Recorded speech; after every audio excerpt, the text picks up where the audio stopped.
I would like to recognize that those were amongst the most beautiful readings I've heard for ages. That was really amazing, wasn't it?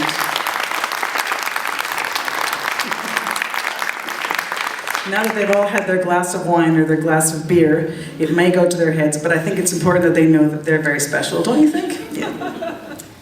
So one of the things that, in one of the conversations that I had over the break, one of the people talking about the readings was pointing out not only were they really compelling, gripping, but that there's such a strong sense of voice. And that's something that I was thinking about as I was listening to the three of you as well. Now, I'm wondering if you would each talk a little bit about your experience of living inside your main character and what is particular about the voice or what really compelled you about writing those characters. Who wants to start? Oh, God. Well, I'll start again. Okay. Oh, yay, let's go. Well, getting into Jude's head, my narrator, was really easy. That was the easiest part, because he's just so fun and uncensored and wild, so I could just take it to places, to any places I wanted. The hard part was then going back and creating a plot. But I wanted to create a voice that I didn't have in any LGBTYA book when I was growing up. So I wanted something that was raw and honest and unapologetic, and that was more along the mindset that I had when I was Jude's age. Thank you. Martha. Well, it's interesting because I'm leaving YA fiction. I'm not writing it anymore. I'm writing this memoir, and I'm also now I'm working on an adult novel. But when my husband died, I ended up leaving that novel that I had started and writing the memoir, and then I'm gone back to the novel, and I'm thinking, what is it that I like about the voice of this character? And she's 22 years old, so she's an adult, but she's been in a sanatorium for 9 years, and she's been there since she was a child. So there's aspects of her, she's not grown up yet. So she's got really, in many ways, she has a young adult voice, and she's outrageous. And that's what I love about young adults. I love the outrageous quality, the irreverence. They say what they think, whether or not we want to hear it. And of course, Noreen was like that when I created Noreen. I loved the whole idea that this girl, and you can tell from the first part of it that I read why she is the heartless girl. You can see what framed her was this tragic beginning to her life, and what is moving to me about her is the way she moves in the world, creating chaos. This book is about how chaos creates beauty, and she does that by everywhere she goes. The lives of people are turned upside down. Oh my God, it's horrible. She's come, everything's horrible, it's dreadful, and I love the whole fact that while she's creating all of this chaos, God is afoot. Magic is alive, and wonderful things are going to happen for all of these characters because she's an ill wind that blows good. And that's what I love about her. Great answer. Susan. I don't know how close this has to be. Is this all right? Can you hear Susan? Yeah, we can hear you. Well, all of my books so far have been in first person. So, in a way, I think that maybe that's an easier way to get into a character's head because you are in their head. You have to be in their head 24/7 throughout the novel.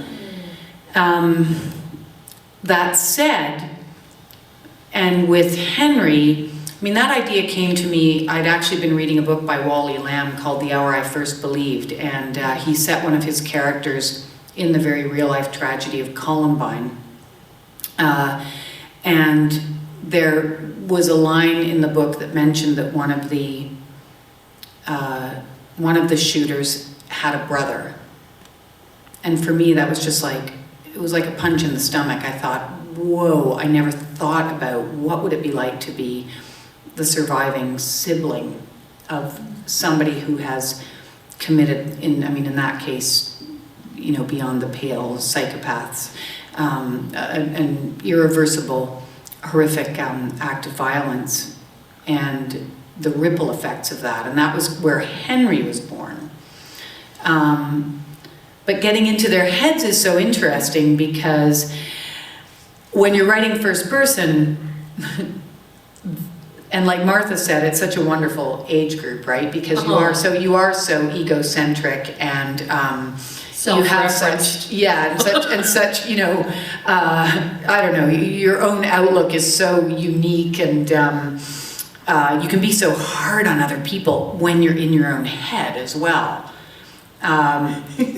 But it's easier to describe all the other people that you're looking at, and so finding a way into your own character, your protagonist, and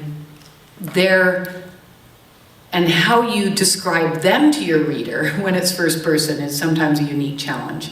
So I find that for me it takes a lot of drafts before I really feel like I'm solidly there.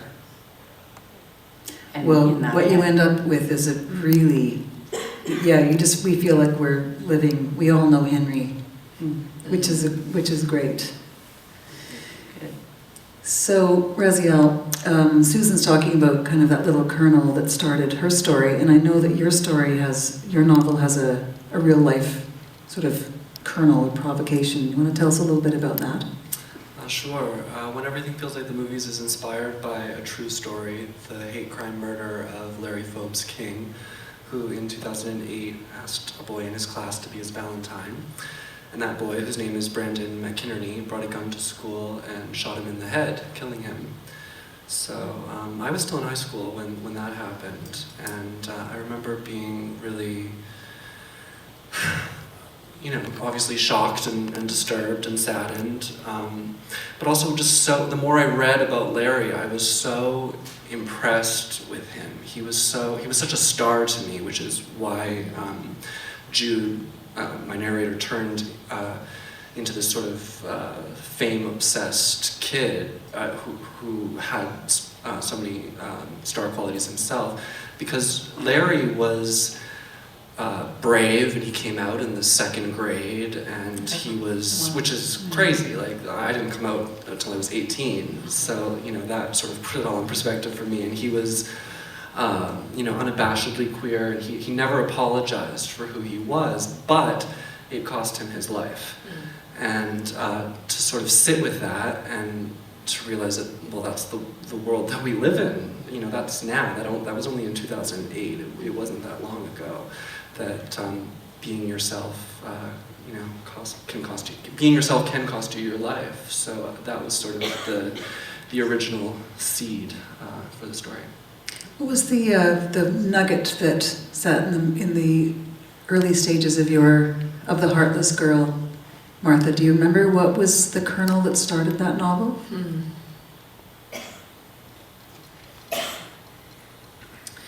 I recall at the time I was spending a lot of time teaching creative writing in inner city schools to girls that were very much like Noreen, and places like R.B. Russell, and I was just struck by their complete bravery, but inability to find their own power. And that, to me, I wanted to write about that. Yeah, because Noreen's interesting because she is cared about but it's hard for her to allow her to have the courage to allow herself to be well loved by the people who care about her. Yeah, and of course the very beginning of her life is fraught with. I mean, she has this horrible stepfather, and I mean her mother is absent in many ways, and she has a stepsister that she loves very dearly, but it's the stepsister who's pretty much brought her up, and the world is not a safe place for her.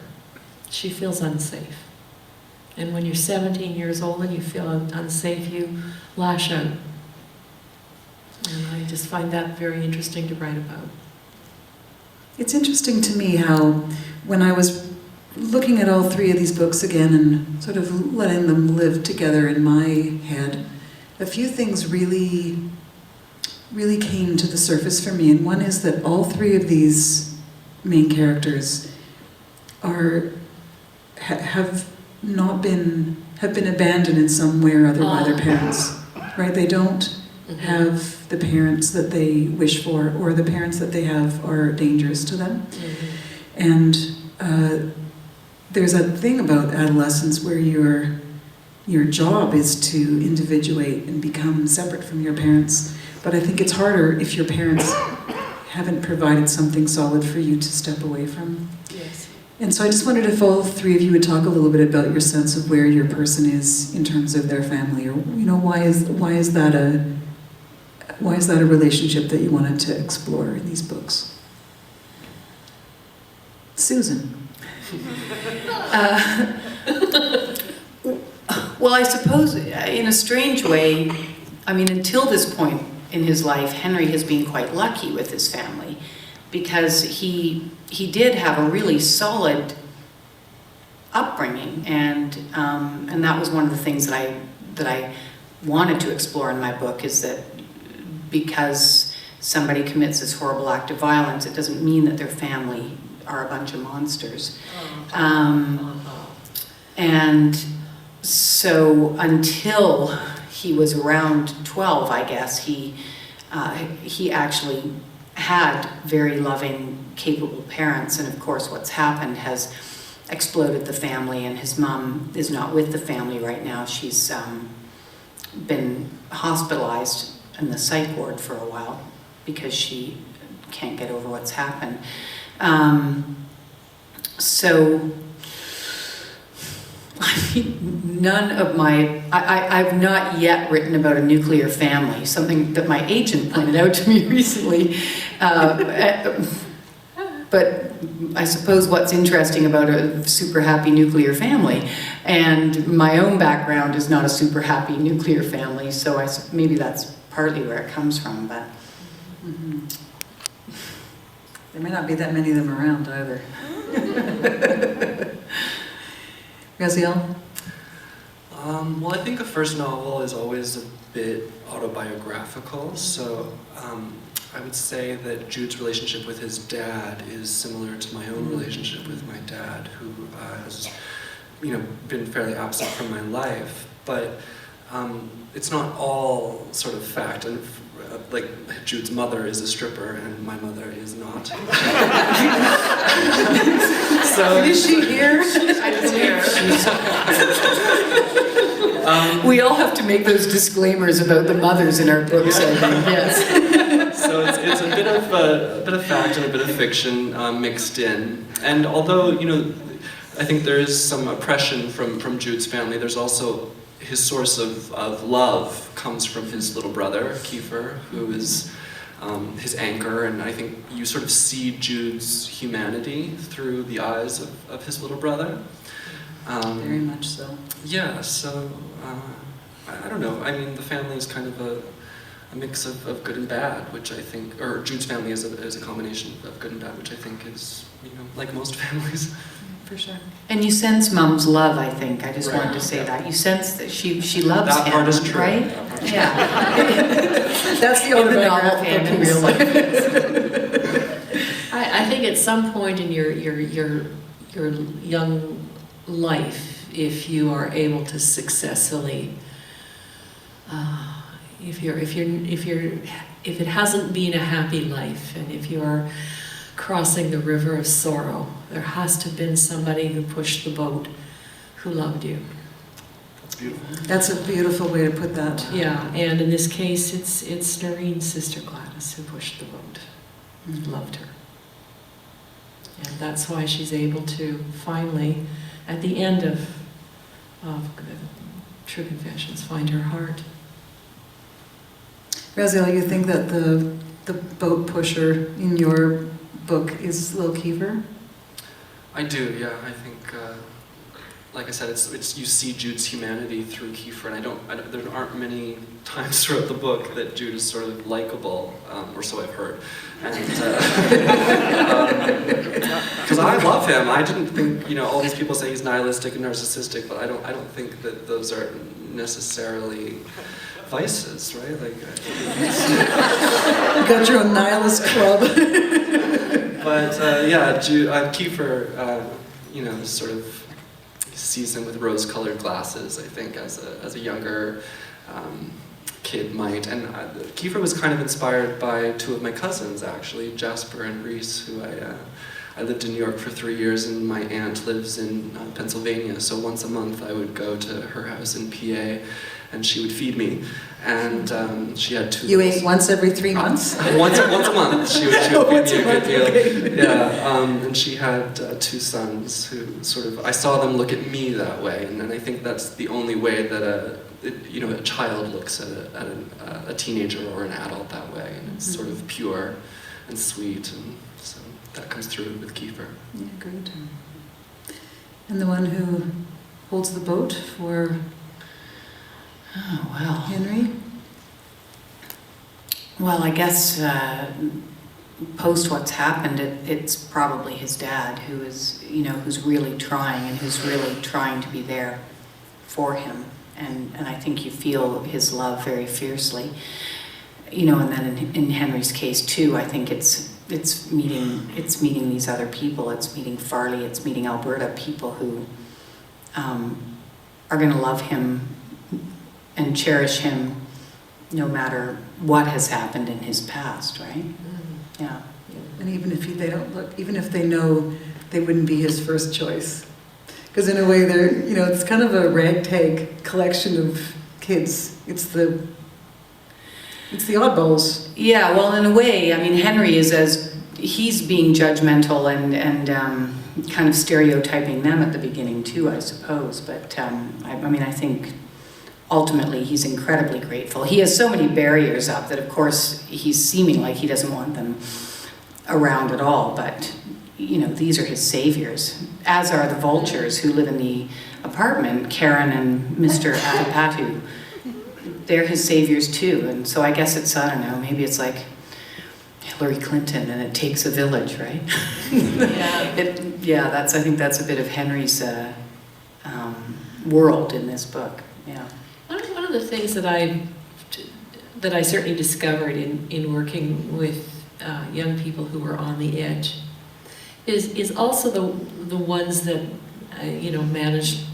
managed to somehow extricate themselves from childhood into adulthood, is that they have an innate attraction to people who are going to nurture them. They're, whether it's the teacher that is in the classroom who is safe, or they stay behind and they talk to, or the librarian, or somebody else's mom. That is the village, isn't it? Really? Yeah, that is the village.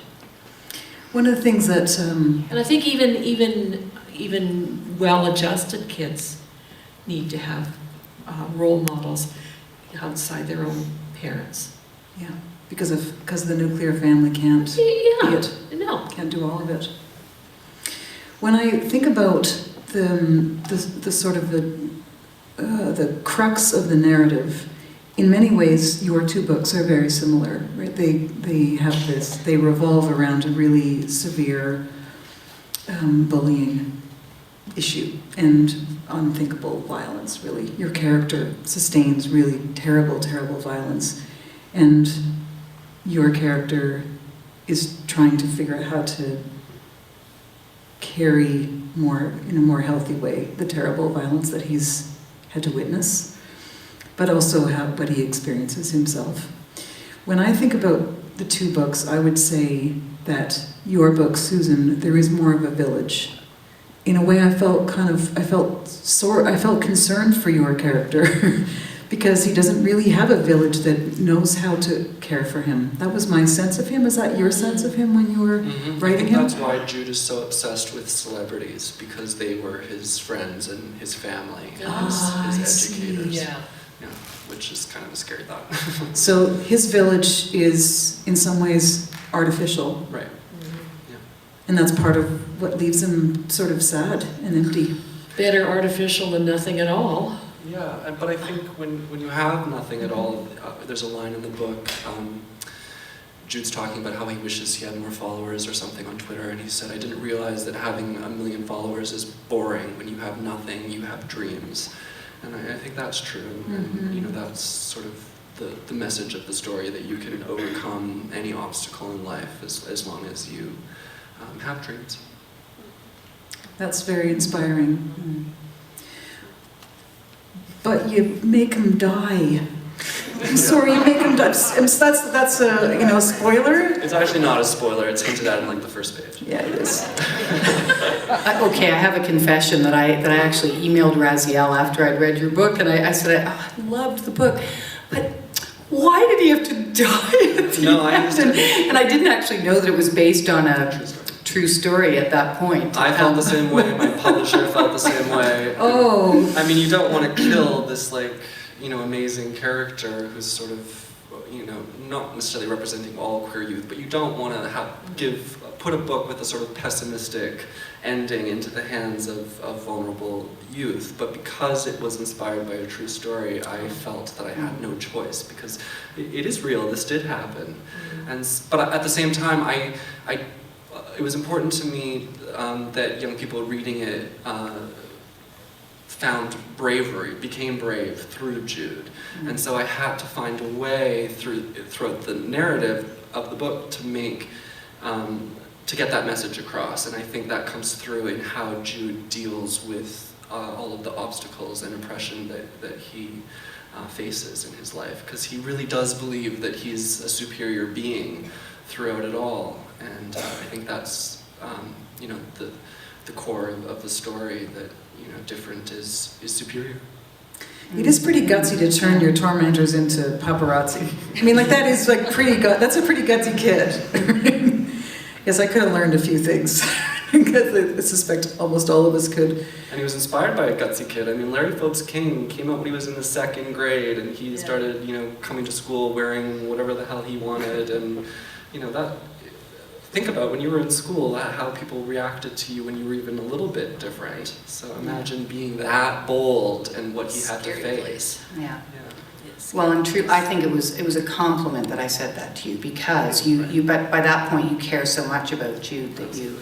And I feel the same way. I don't want him to die. I wanted him to get on that bus. Although somebody said to me, it might have been the person who was sitting beside me at dinner tonight, that but if he got on the bus, that doesn't necessarily mean that was going to be a happy ending either. I thought, no, but I could believe in my head that.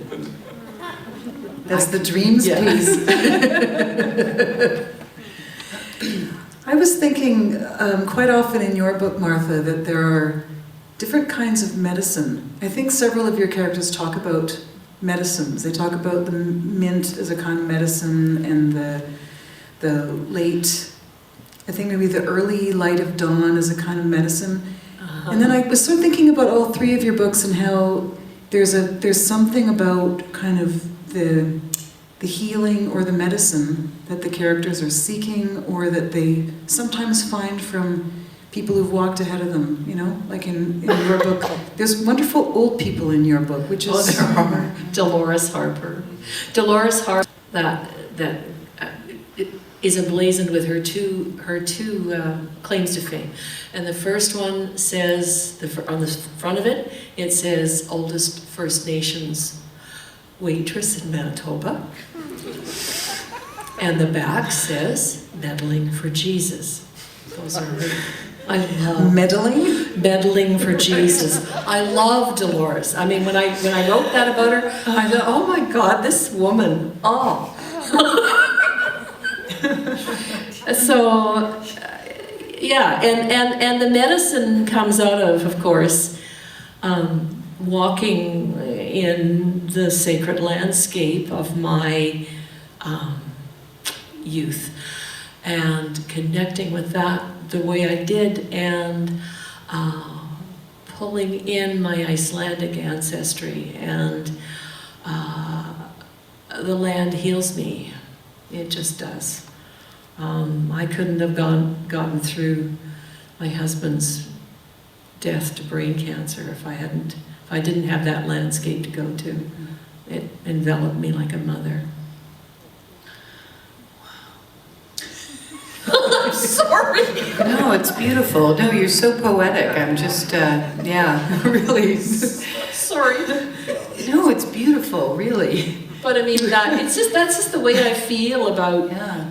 about landscape and the medicine it provides, you know? I moved back to Manitoba so I could be back in the landscape, so I completely understand that. For me, I do understand that kind of medicine. Yeah. I was thinking about that idea of medicine and, you know, what heals, and I was thinking, Susan, that the analogy in your book, I think, is the wrestling, and that kind of crazy, dramatic, the drama of fights. And I think the medicine for your character is the kind of magic of that kind of movie star dream. Fantasy. Mm. Yeah, his fantasy Being able to life stays. separate yourself a little bit. Yeah. Can Yeah, you so talk- Martha's beautifully poetic and I have wrestling.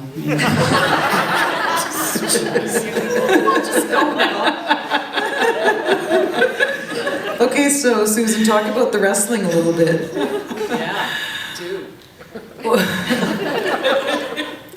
Well, I knew I needed something that the family had loved together, and what they loved together was like the WWE, except in my book it's Global Wrestling Federation, because I was told the WWE is very litigious. And I also needed to make up my own wrestlers. So, and I don't remember if I knew this when I started writing or if I only figured it out partway through the writing, but at some point I realized that there was a nice analogy there too, that in the world of wrestling, and no, I'm not a fan myself,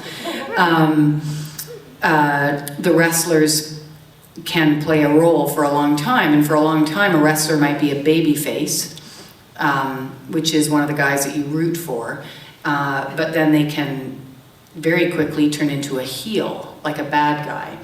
And so for me, you know, for Jesse, the day that he went to school, but every day leading up to the day that he took his dad's hunting rifle to school, he was a baby face.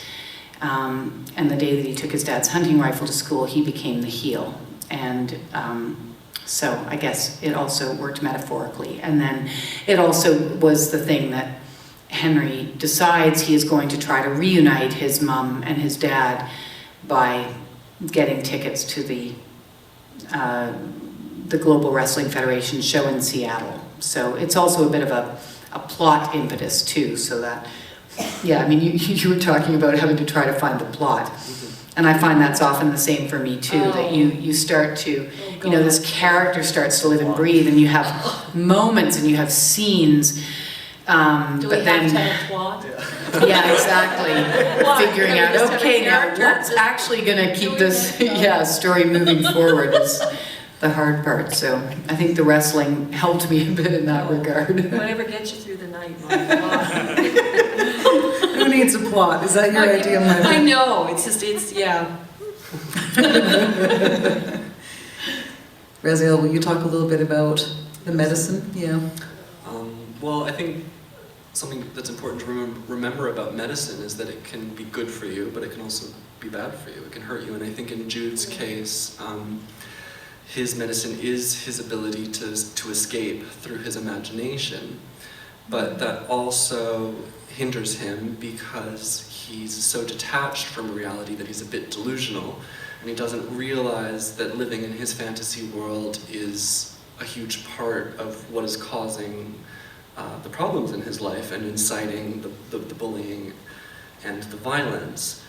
But ultimately, it does save him. I think, you know, he is only happy when he's dreaming.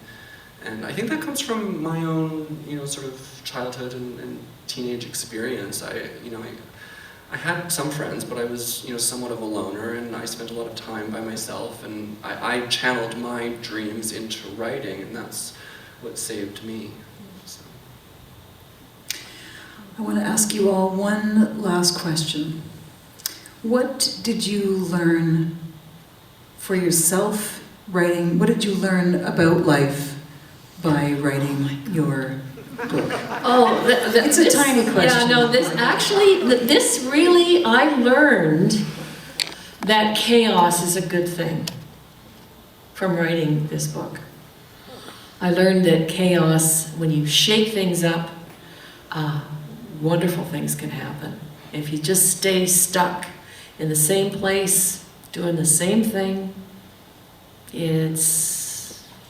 art will not be created. Art comes out of chaos. And Noreen taught me a very good lesson about that. And my own life has been, I mean, breast cancer twice, God, you know, yeah. But something transformational about writing that. And then I found about my husband's death. It was transformational. I'm a different person. I wouldn't be, you know, Noreen taught me, and then I'm teaching myself that I would not have gone back to music the way I have. I would not have gone back to writing the way I had if he hadn't died. That sucks, but it's true. So chaos isn't a bad thing. It's a very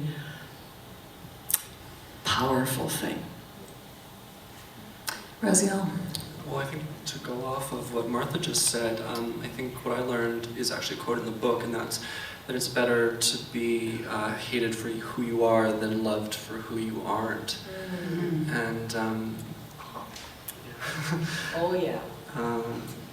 And I mean, you know, Larry Folks King's life was so short, and that's, you know, such a tragedy, but he lived authentically, he lived truly, he was himself, he lived purely in his heart. And so if you're a spiritual person, I think, you know, he's in heaven now because of how he lived his life. It was honest and it was pure. And so, you know, that's a short, true life is better than a long life that's a lie. So I think that's what it taught me. Susan? Well, I think what I learned from all of my protagonists, or maybe it's not learning, maybe it's a bit aspirational, that they always seem so much braver than I ever was, you know? Oh, God. Yeah. And that they wind up, I mean, they're really vulnerable, they're really flawed, but they always have these moments where they, and Henry certainly, you know, where he really takes a stand and stands up for his friend Farley after he feels he's failed his brother, of course, right? And yeah, and I don't think that I ever had that bravery myself when I was younger. I would think it, but I was never able to actually act on it. And so maybe that's what I'm doing through a lot of my characters. Maybe I'm making amends. That's not a bad thing. I'm so grateful to hear all of you speak about your work and your thinking and your philosophy, and I'm so grateful that you're writing fantastic books. I'm looking forward to more from actually all three of you. And we're grateful for your thoughtful questions. Yes, thank you. Yes. Let's thank all these three.